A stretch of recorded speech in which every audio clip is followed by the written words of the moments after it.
All right, awesome. I am so excited. It's our first Friday of the new year, and Friday means that I'm generally talking about something as it relates to systems. So you guys have heard this before. When I teach this class, one of the things that is very important for me is that we know that, hey, I am going to talk about scripts. This is not a scripts class, right? We do that during the week. I'm going to talk about technology, and yet this is not a technology class.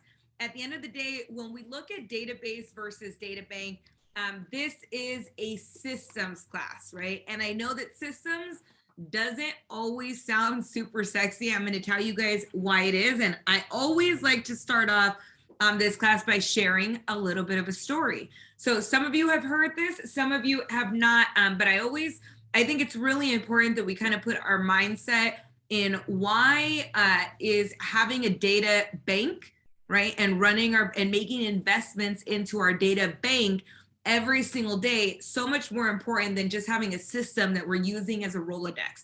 And that's going to be really important. So I always shared the story of when I was a little girl. I went to one of those places where you pan for gold, right? One of those little gold mining towns for tourists, for kids. And so my parents took me to go pan for gold. And so you get these little pans and you get a little tiny jar. It's pretty small, right? Maybe a little, probably smaller than the size of my thumb now, right? This little tiny jar.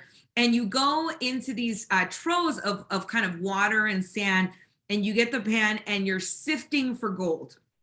And the gold that comes out are these small little tiny pieces of fool's gold, of pyrite. And they're so small that at the end they fit in that little tiny jar, and you get to take your gold home for the day. And so there I am as a little kid, and I'm panning for gold, and I'm panning for gold, and I'm getting these tiny little pieces of gold. And either way, as a kid, you're really excited about it. And suddenly I hear a little bit of a thunk, right? And my pan feels just a little bit heavier. And as I lift my pan out of the water, this giant piece of fool's gold is sitting in my pan. So as a little kid, I'm yelling, I'm screaming for joy. I'm so excited about this giant piece of gold that is in my pan. And I went home with a giant piece of gold. Now, why do I share this story? Years later, as I was with my family, and obviously we've told this story multiple times, you're reminiscing about those times when you were a kid. I'm sitting with my family remembering this time that I sifted this giant piece of gold, and my dad said something. He started laughing, and he said, we went to the souvenir store, and we bought this giant piece of gold, and when I wasn't looking, they snuck it into my pan. And so I didn't pan this piece of gold. I got it from my dad. And I share that because I think all too often we do that in our business, right? We do that in our business. In this business, our job is to go out and lead generate, right? And I've always said that lead generation is an opportunity to find people to help. And yet we go out and we lead generate, we go out to sift for gold, and we want to try all the different ways that we can to go out and do all the different types of lead generation that we want to do, which is fine, right? There's nothing wrong with going out and doing all these different types of lead generation. Every type of lead generation works. They just don't all work to the same effect. And so if we're thinking of lead generation in a really big way, right, really big way, lead generation is us going out and sifting for gold.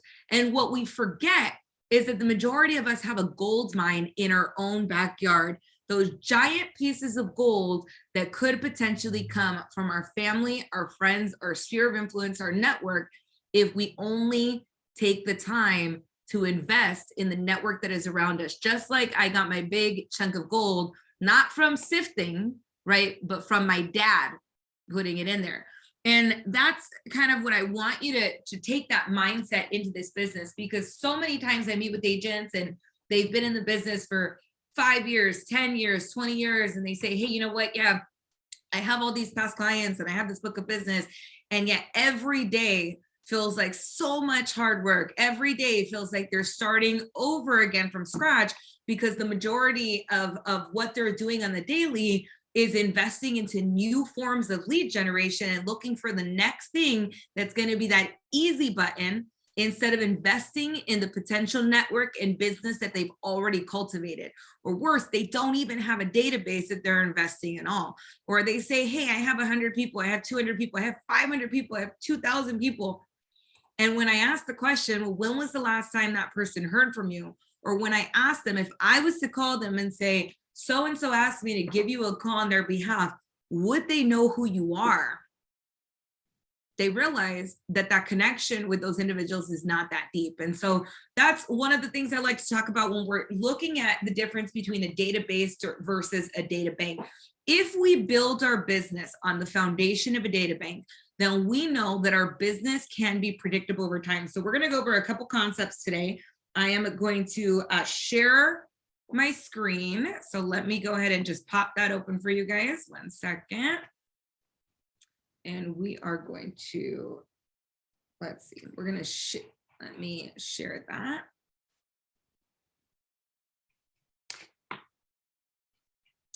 Okay.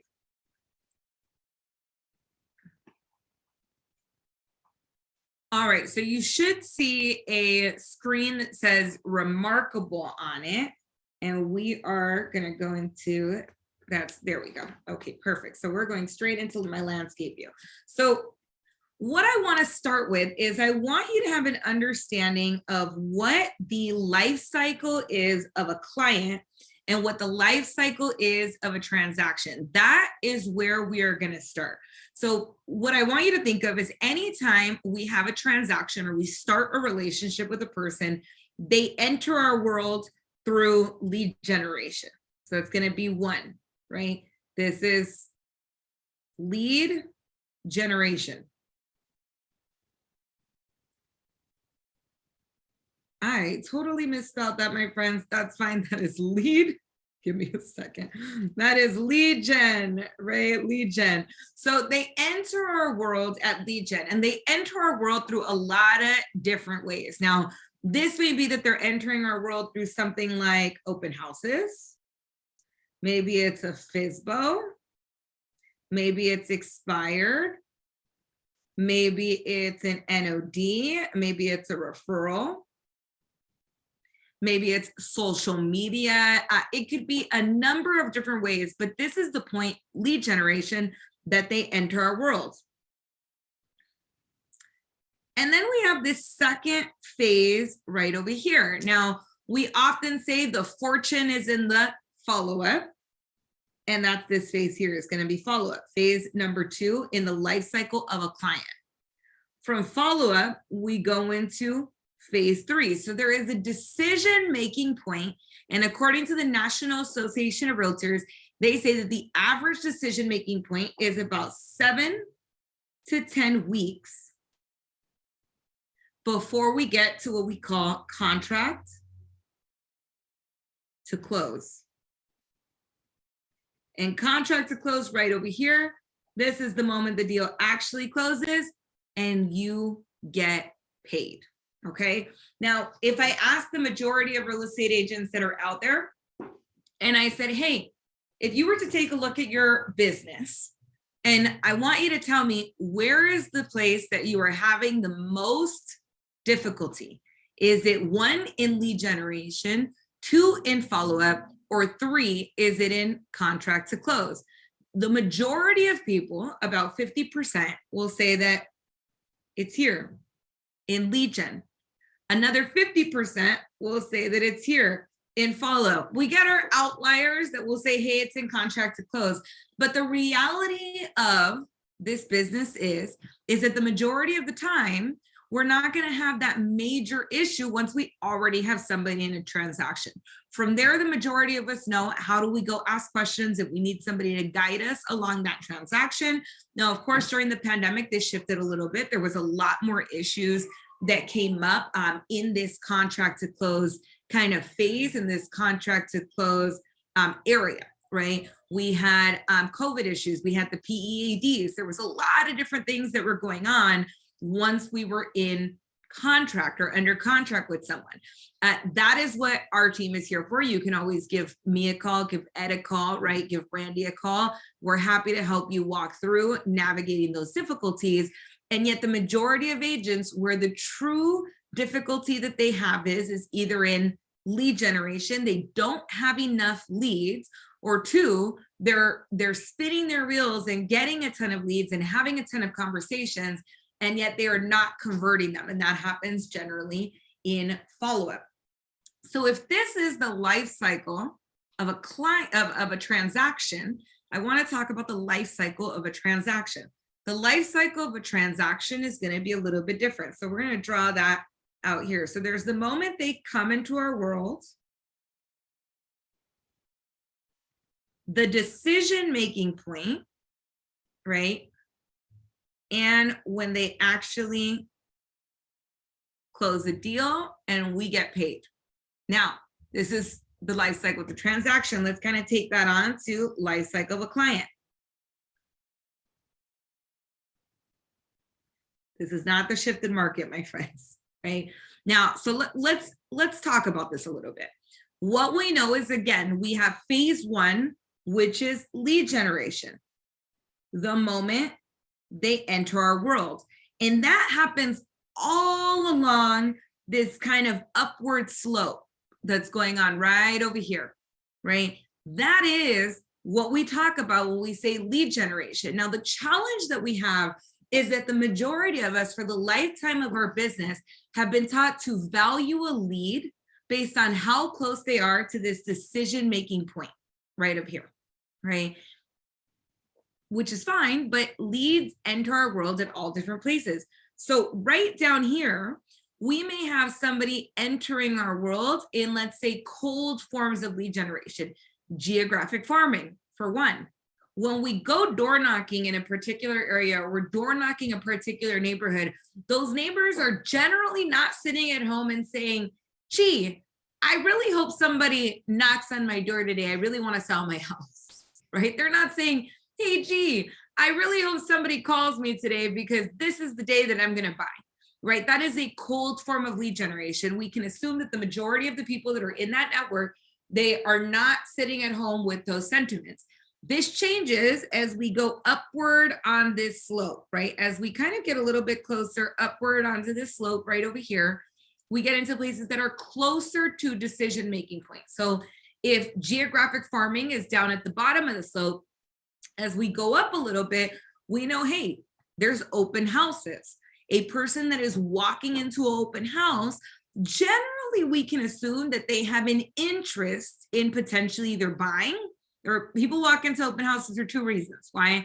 They're interested in potentially buying a home, or they might be curious about what is going on with that property because they may be thinking about eventually selling their home, right? Now, as we go a little bit further up that slope, maybe we have our notice of defaults. Those are going to be the individuals that are behind on their mortgage. Now, they may not want to sell, but they may have to sell. We have FSBOs and expireds, FSBOs that are raising their hand and saying, I am selling my home. I just haven't decided if I want to work with an agent. Expires, it's that I wanted to sell my home and something happened, and for whatever reason, I have not sold my home yet, but the desire was there. We can generally assume that those are a little bit closer to the top of the slope, right? And then, of course, at the very top of the slope, we get referrals, right? Referrals and our sphere of influence, those that are coming in and saying, yes, I am close to decision-making point. Yes, I want to be connected with an agent. Yes, I'd like to hear from you. Those are the warmer calls. Those are a lot closer to decision-making point.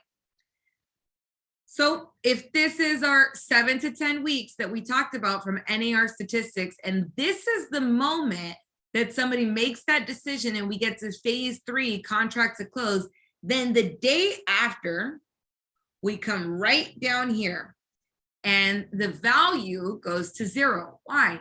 Because no one generally buys a home the day after they bought a home. So that is our next day. I want to give you that timeline that this slope right down here, that is the next day.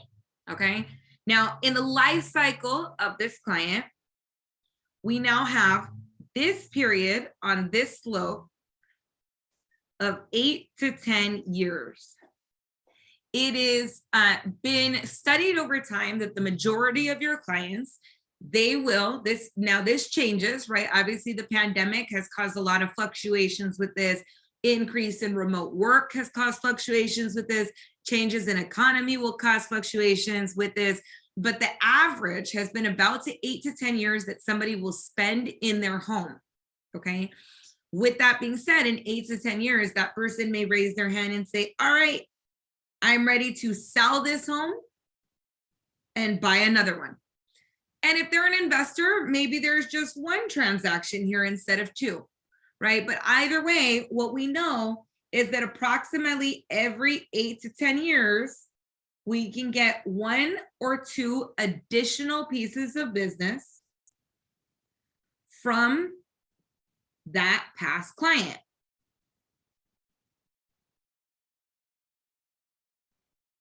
If they are an investor, then this timeline might be compressed, right? So that's the one thing I do want you to take into consideration, is that timeline might be compressed here.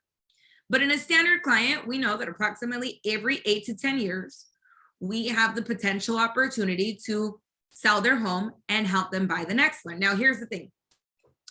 That's great. We love it. And that's what helps you create longevity in the business. I'm going to give you a secret. Most people don't actually end up using the realtor that they use on the purchase of their first home for one reason. They get lost in the follow-up. Most people don't then put their past clients into a database. And because there are more realtors in the industry than there have ever been, as well as more online sources like Zillow, like a lot of these different online websites, what ends up happening is that we lose these clients to the technological world that's out there because we have not maintained that communication over time. However, the opportunity is there. It is your responsibility then to do the right follow-up and have a follow-up system in place in order to generate this business in 8 to 10 years. But what about the time between that 8 to 10 years? That time is important as well. So let's talk about that. What we know is that when we provide great service to our clients, right? When we provide great service to our clients, what we would hope is that they keep us top of mind whenever somebody in their world mentions real estate. Here's the thing. That means we have to stay top of mind. It means we have to do our job in follow-up. But when we do it well, in those 8 to 10 years, we can get something called referrals. So let's be conservative. Let's say that that's 5 referrals that we get from that client over the course of those 10 years, right? 5 referrals. So what I want you to look at here is now we have the one transaction right over here with that client. We have the 5 referrals that occur right over here, and then the sale and the purchase of their next home. That is 8 pieces of business. Now, if our average gross commission income is $10,000 is an estimate. That's a little bit low for California. It's a little bit higher than that here. But yeah, let's say to put it in perspective, that it is $10,000. Then now the relationship that you're investing in is worth about $80,000 over the course of those 10 years. Why do we not then invest on building the relationships with the people that we've already built a relationship with, that we build a relationship with the people that we already like, that already trust us, and capitalize on that? Now, I'm not saying that this is where you look at your clients like a number, right? That's not the key here. The key here is that we understand the value over time of investing in the relationships that we are working so hard to create. Because here's the thing. In my humble opinion, I think that when you build your business with a core group of people, whether that's 200, 300, 500, whether you have a bigger business and it's 2,000 people, but you build your business around this core group and you invest in them and you do client appreciation events and you stay in contact with them and you educate them about what is happening in the market, then you have the capacity to build a very powerful business and a very powerful data bank while investing in those relationships and gaining back more of your time versus going out and then having this same kind of work or effort that is put into cold lead gen, that is put into cultivating new business all of the time. And then not pouring into the people that are already in your world that have the greatest return on investment. So I want you to think about, in real estate, it is based on the relationship. Whatever your economic goal might be, is directly related to the number of people in your world that not only think of you first when they think of real estate, but that they have trust in you. And trust, I mean, in your credibility as a business person, as a realtor, as somebody that can actually help them, and trust that they think that you are going to do what is in their best interest. And 3, you are easy to reach. So how do we do that? So let's go ahead and we're going to go into a next kind of, oh, there we go. All right, we're going into a new blank page here. So this is where we talk about how do we really build out our business around investing into our database. And so we do something called a 36 touch, but I'm going to go back from just talking about the 36 touch. I actually want to share with you a plan of action that you can implement today for your business. I did this with somebody yesterday, and we were looking at her business and we started looking at her network. And one of the things that she shared with me is she's got a high number of siblings. She had 15 siblings that are in her world. And so what we started looking at, right, is if the average person knows 200 people, and she had about 15 people, right, that know 200 people. Let's look at the math there. That's 3,000 individuals. Now, here's the thing. We're not going to assume that we're going to get all 3,000 of those into our database. What we looked at is what could our world look like if we were able to target 25%. 25%. For her, that number was 750. And so we built a plan around helping her grow her database to 750 people by the end of the year. Now, I want to put this in perspective for you. When we look at a database of 750 people, I want to give you some numbers around this. 750 people. If you are starting from zero today, right? If you are starting from zero today, this is 750 people in a year is 62.5 people a month. Okay. Now, if we look at each month, so 63 people a month, right? If we look at each month by 4 weeks, right? That is 15.65 or 16 people a week. If we're working 5 days to add people to our database, that is 3.125 or 4 people a day added to our database. I want to put into perspective, this is different from contacts. Okay, this is different from contacts, the number of conversations that we are having every single day. Right? This is very different from that. This is that we are growing a database to 750 people. So we are adding to our database and putting on a follow-up system, 63 people, right? So 63 people a month, 16 people a week for a day. Now, this is going to 750. You decide what is the number that you want to have by the end of the year. But I want to start putting this 750 people into perspective. I want to do the numbers here so you can understand the math behind it. And then we're going to talk about what this actually looks like as a system. Okay, so we know that the average realtor, will get between a 1 to 3% return on their database. This is, I know 750 people in my world, and I don't do very much around it. I follow it periodically, but my follow-up is very disjointed. I'm not doing best practices.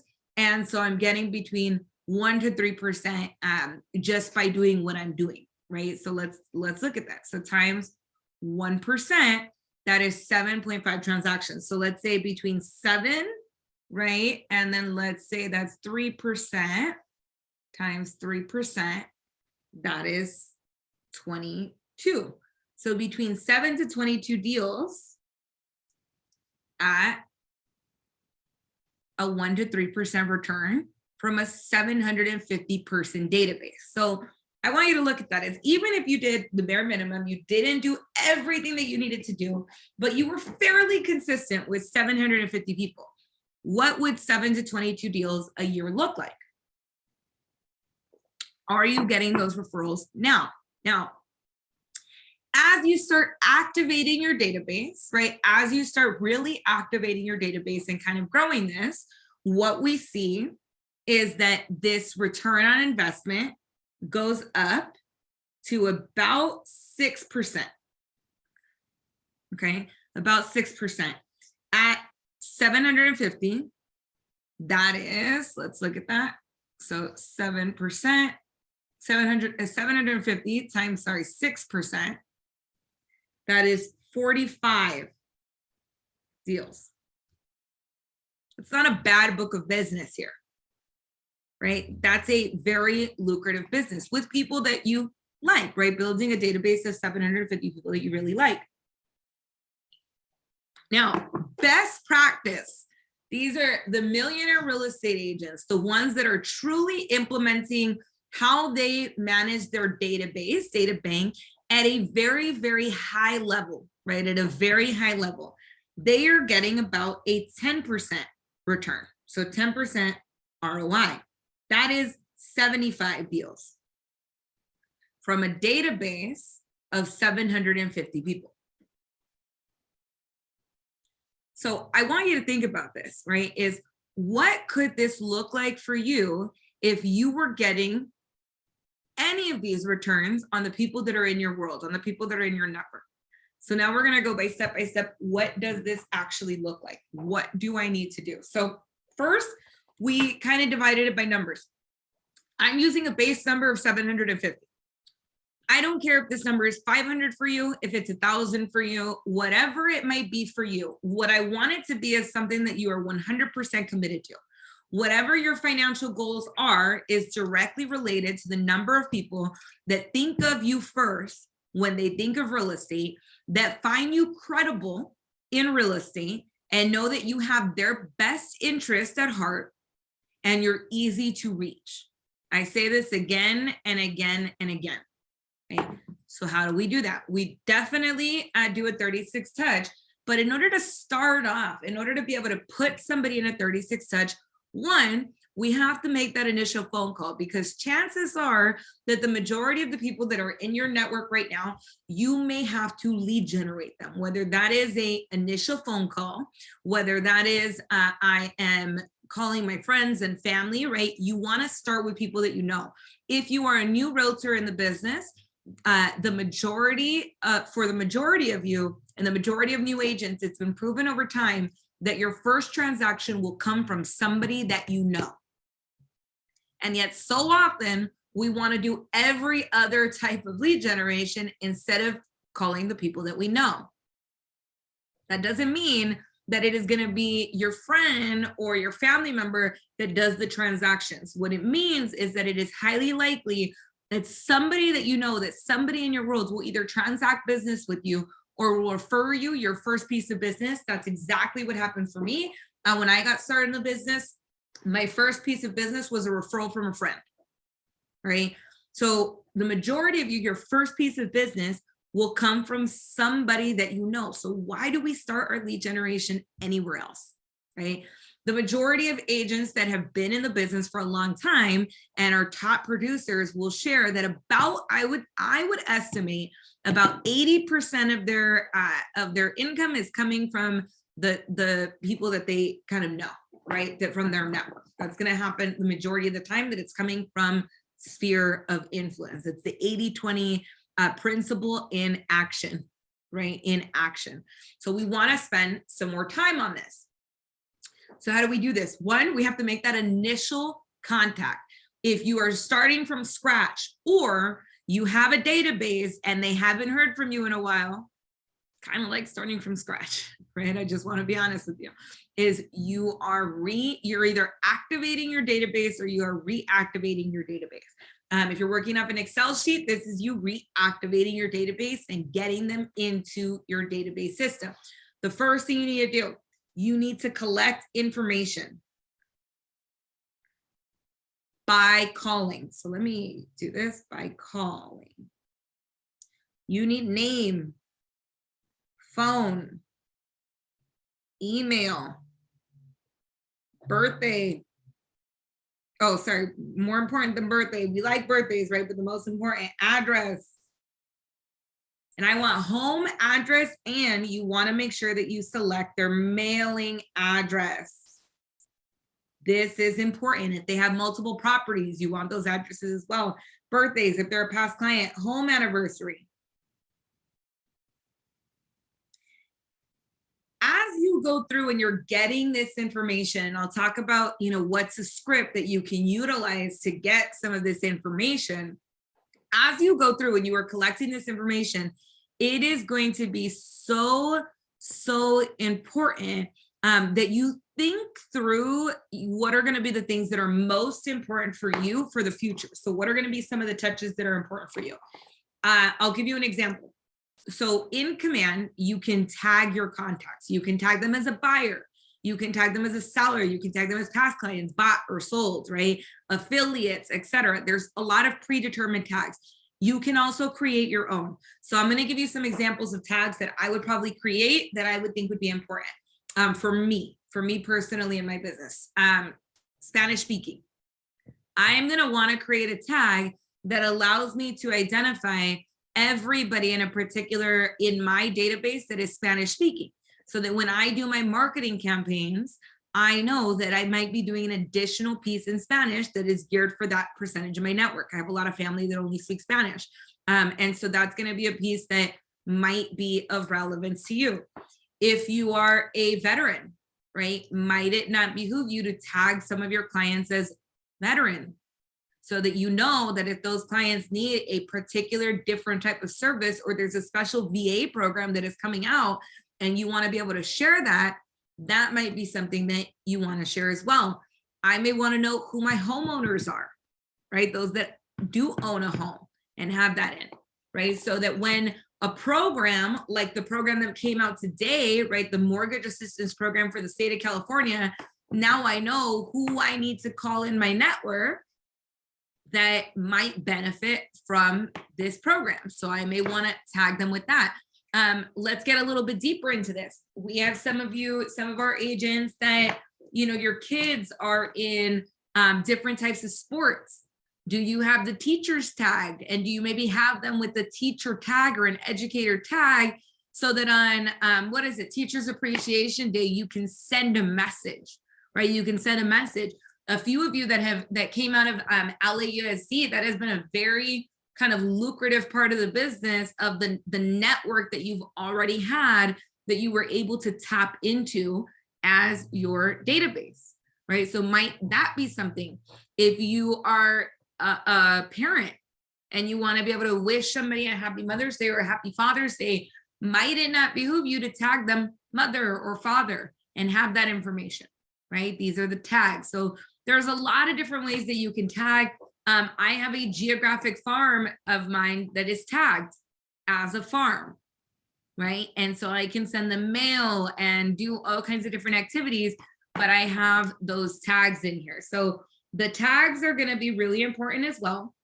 And last but not least, you need to get permission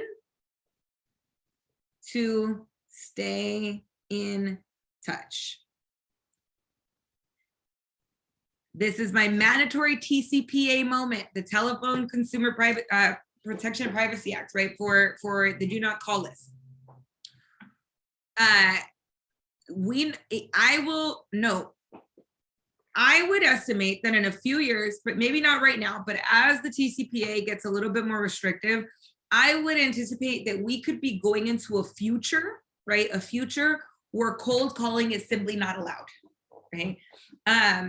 Because we get so many calls that come in all the time. So I will say this, with your clients, you want to get permission to stay in touch, and you want to document that in your database for your own protection and safety, right? Obviously, in this particular class, I'm talking about calling your sphere of influence, people that are in your network, people that you know, but this is a business call. And so I just want you to remind you, get that permission, note it in your notes, etc. Record that activity as you put them into your database, all right? Okay. So we want to collect the info and get permission to stay in touch. What is an example of a script that you can utilize around this? So I'm going to note, you guys have heard me say this before. I always have my little forward card right here as a reminder. Forward: family, occupation, recreation, and dreams.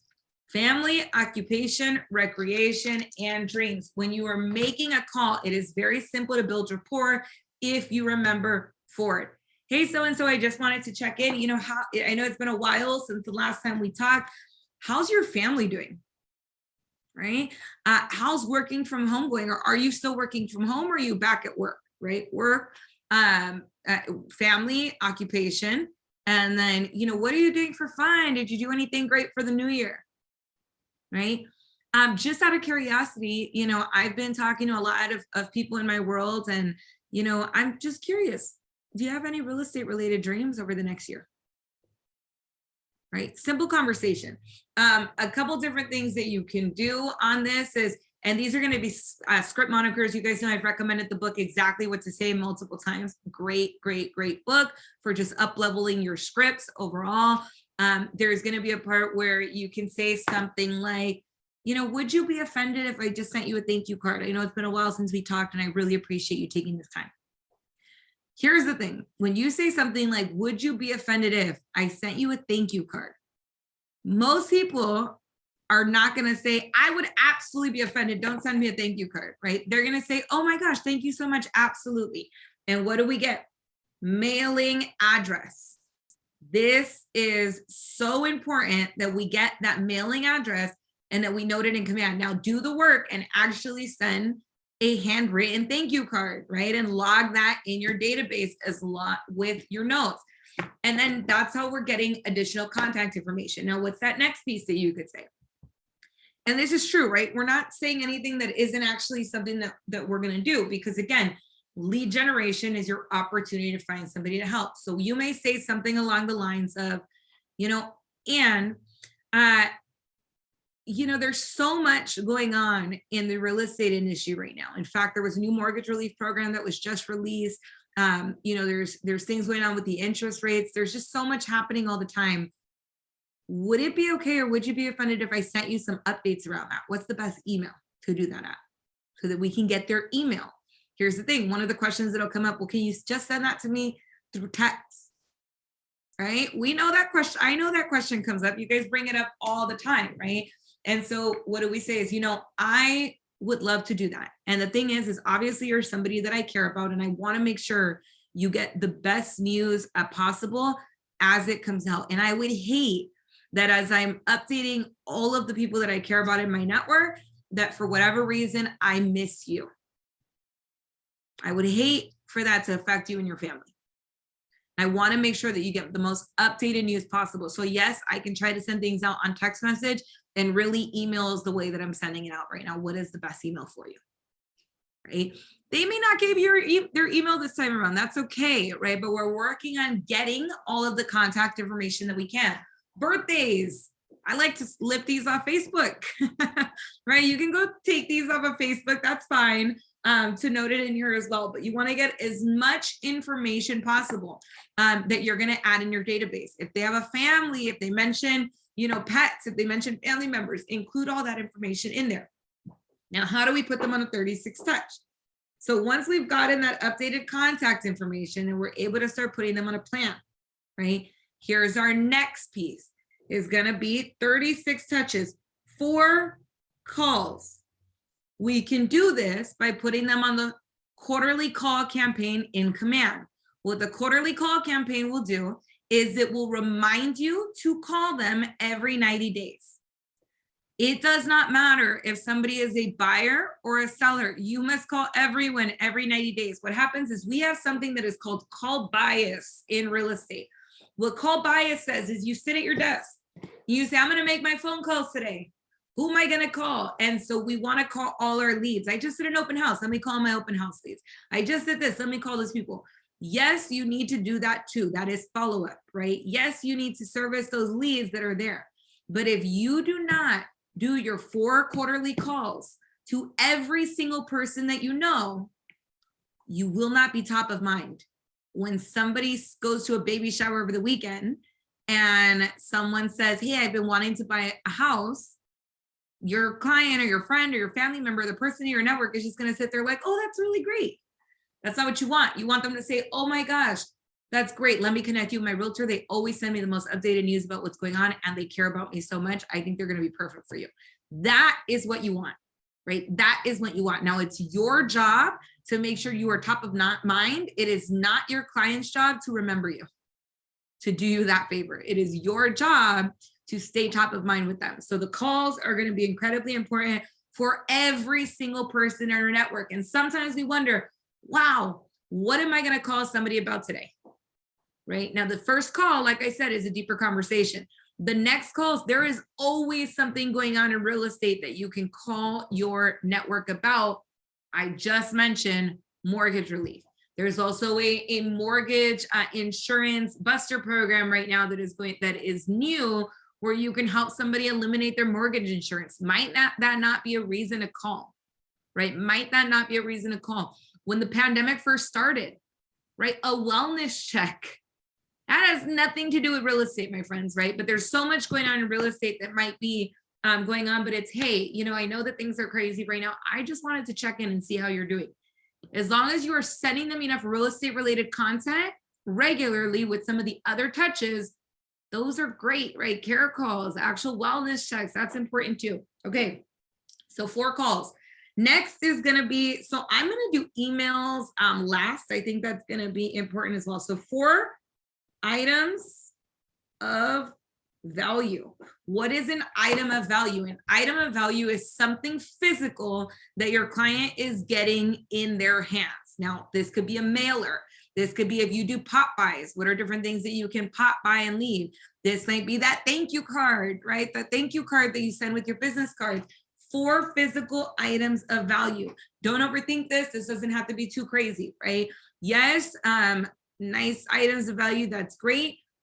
Or it could be a postcard. Every time you list a property, every time you sell a property, I want you to send those postcards, not just to your network, send them to your database as well, right? A holiday postcard, a New Year's postcard, a whatever it is that you want to send with. Now, okay, I'm going to note something on the holiday and the New Year's postcards and different holiday postcards. I don't mind a happy holiday message.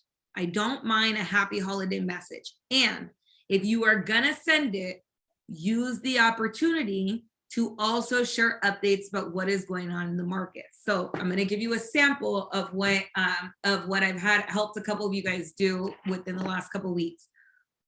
Holiday postcards, where the front was maybe a photo of you saying happy holidays, right, with a nice picture.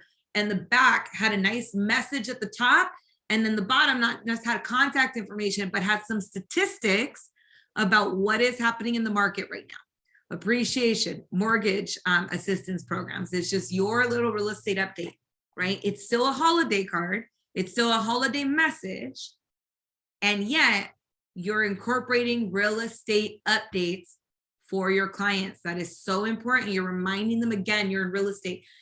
That for lack of it not being a pun, use the real estate on those postcards to remind people that you are in real estate, right? That's important. Okay, so that's going to be a piece as well. Those 4 items of value. 2 client events. These client events are going to have their own touches, at least 2: a call, email, text, social media. So what do you do for client events? There's a lot of different opportunities with client events. What we do in the office is we have 2 client events a year that you can invite your clients to, right? And you can just utilize those. They are not have anything to do with real estate, and that's okay, right? They are thrown in real estate. We have real estate updates and things like that, but they are social, they're happy, they're appreciation events, they're events to include, to build goodwill with your clients, to invest in the relationship that you have with your clients. If you want to do your own, some of the client events that some of you have thrown, movie nights, right? Whether it is a in-person movie night or it is a virtual movie night, that's another option, right? What else? We did, like during the pandemic when we were in shutdown, we had trivia nights, right? Those are things that were a lot of fun for the clients. Or pie appreciation days and Thanksgiving, right? All of those different things. This can also be home ownership seminars, right? These are client events. So some of them can be real estate related, some of them are not, but you're coming from contribution with client events to pour back into the relationships with your clients. Now, let's dig into the emails. Generally, I'd say this is going to be between, about 12 to 26 emails. There's a couple ways to do this. Bi-weekly or monthly neighborhood nurture. In Command, you have another feature. It's called the neighborhood nurture. What the neighborhood nurture does is it goes based on the address. So we mentioned how important it is to get the address of your client. It's going to utilize the address that you have of your client. And with that address, you are going to be able to send an update via email that will show the local neighborhood update. It's going to give them properties in the area. Here's what's going to be incredibly, incredibly important about this neighborhood update. One, once you set it up once, you never have to touch it again. You set it up once, you never have to touch it again. You set it and forget it. And it'll either, if you do the monthly, it'll go out once a month, which is going to be 12 emails, or it'll go out every 2 weeks, which is 26 emails over the course of the year. With this piece, right, with this piece of content, when they do click on it and they click into a property or they click into the neighborhood statistics or they find out more, because if they're looking to buy, they might be curious about the homes in their area. If they're looking to sell, they definitely want to know when homes are getting listed, right? Here's the thing. I don't care if they didn't open the email 80% of the time, because they're getting a real estate related email from you. It's like Nordstrom's. They send you a bunch of emails. They don't care if you open it. In fact, they prefer if you delete it versus just leaving it in your inbox, because at least it means that you saw their brand name and the subject line, right? Because it's that touch, it's mind share, right? It's that mind share. Mind share equals market share. And so if they have that touch with you, right, and you are everywhere for them, then now they're seeing it. If they do decide to click in, when they raise their hand and say, yes, I think I am interested, let me go click in, this is recorded in Command for you. Meaning they look at a property, you see so-and-so viewed X property, so-and-so looked at this, and you can sort your database by those that have been recently active on your site. Why is this important? That is a trigger to call. We're not going to call and say, hey, I noticed you were looking at properties. We're going to call with an update. Hey, I just wanted to touch base, see how you're doing. I was thinking about you this morning. By the way, is there anything real estate related I might be able to help you with? And they're like, oh my gosh, I was just looking at property. We know, but we're not going to tell them that we know, right? So it's a trigger to call. That is a very, very powerful email that you can send out, and you never have to update it, right? And it is unique to them. It self-updates in real time. So here's the thing too, is let's say that you sent the email this week and they don't open it for 3 weeks. That content is not outdated. It updates in real time. So when they click into the neighborhood, all of it is a real-time live site that is exclusive for them, right? That's important. That is one set of emails. So let's assume we're doing 12, neighborhood nurture. Command also gives you the ability to send out newsletters. So I'm going to give you guys a little bit of free reign here. If you have a database that is going to be on, yes, they are on on email, great. If you have an older database and maybe they're not on email, then I'm going to give you some other alternatives of how you can send out this next piece of content. Newsletters. I like newsletters, right? I think they're simple, they're great, they're easy to give a lot of value. But here's the thing. Like I said, the same thing with the postcard, right? You can send out a holiday postcard, but if it doesn't include, and you're not utilizing that real estate for something, right? Then what happens? They get the postcard, it goes in the trash. You want relevant information that is going to make people open. Part of what I shared is your economic goals are directly related to the number of people that think of you first when they think of real estate, find you credible and trustworthy, but the credibility is huge. Are you speaking the language of real estate in the content that you are sending out? So what does that mean? Every week on Mondays, we go over our market update, right? This last week, we did the year update, right? We did looking at the year in review and what is upcoming for the new year. Today, I shared a video on mortgage relief, right? That is brand new right now, but it is relevant right now. Those are the things that you need to be sharing with your clients. The Senate bills, the housing bills that are passing on why it might impact them. Housing element, which is huge right now. All of the things that position you as an expert in real estate so that you are the first person that they call when they think about real estate. Has to be content that is actually going to make them click open and look at your email. And so that content is things like that. So a newsletter.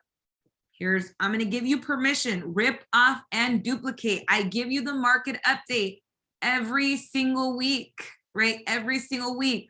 Copy and paste it and send those things out to your client, edit it, make it your own, right? But the industry updates, take the ones that are relevant for your clients, copy and paste them and make them your own.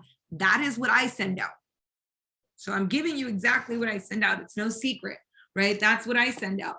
I will note, I know a couple of you have done that and have told me that, hey, I sent out the ADU grant program that you've been talking about to my clients and it started a conversation and now somebody wants to sell, right? Those are the types of conversations you can be having with your database. Set it and forget it. You don't have to do it, from scratch. There's a lot of resources that are going to be available there. So now, I said that as a newsletter. So Command gives you the ability to send up to 2,000 emails a month for free through that you can utilize. Now, that's the newsletter. What's another way you can do this? Content, video content that you text message to your clients. They don't have email, right? I did a video, 5 minutes today, on the California mortgage relief program that is out. And I mentioned the MI Buster program.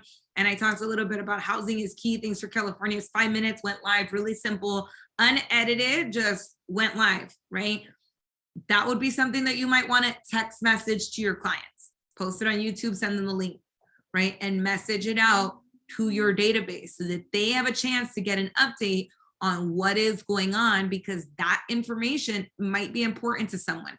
But here's the thing, whether it's important to them or not, they're going to remember that you reached out to come from contribution, that you're sharing with them something important about what's happening in real estate, so that when they do need something around real estate, the first person they think of is you. That is the secret of this business, right? That is the secret of being able to do what we do, is mind share equals market share. So I'm going to stop sharing for a second. I just want to know, right, guys, this is, sorry, guys, sorry, I was coming off a shared screen and I my screen did some crazy stuff there. But of course, you guys, this is what it means when we talk about our data bank, right? Our data bank is going back, depending on what number you want to do, is putting people on this plan. Now, what I'll tell you is the plan with 750 people, if you were to add 4 people a day, 5 days a week to your database, by the end of the year on the quarterly call campaign, it is going to remind you to call 16 people a day, right? Why? Because the first quarter, we're setting the first one up, right? Second quarter, third quarter, fourth quarter, if we're adding 4 a day, it'll remind you by the end of the year, 16 people a day at that 750, right? What could your life look like if you built a data bank around the people that you enjoy doing business with, around the people that are in your network, around the people that you want to serve, what would it look like if you invested in it and made deposits into your data bank every single day, right? The purpose of business is to fund your perfect life, right? The purpose of business is to fund your perfect life. But we can also build a business that we enjoy, that we love, that we're able to help the people that we want to help. And so that's why I always want to go over this with you guys. We are going to be having tech classes on Thursdays that are live in office, so that you get that support on how do I actually go through the step-by-step of adding them in. This is going to be in the afternoons with Diana, our tech ambassador. And then of course, if you still want to practice your scripts, that's the mornings with Brandy. We've got, our contracts and everything that's going on with Ed, the market updated system classes with myself. And then of course the Steve Ryder classes with Mega Agent Steve Ryder, #2 team with KW that are coming up as well. All of those are great. And we love all those different classes. But here's the thing. If you don't implement the system of putting it into your database, then 5 years from now, you're going to be spinning your wheels in this business still. Then a year from now, you'll be spinning your wheels in this business still. Is you have to build it now. You are not just a real estate practitioner, you are a real estate business owner. And as a business owner, you have to run your business like a business. So with that, my friends, we are here to support you on whatever it is that you might need. I hope you have an absolutely phenomenal day. If you'd like to schedule one-on-one, of course, my calendar is posted on the KW Seller Leverage site, so you can always schedule. Or you guys know, if my door is open, right, then I'm available for you. So please feel free to come on by to the office, and keep an eye out for our podcasting classes as well. And I will see you soon, my friends. You guys have a great day.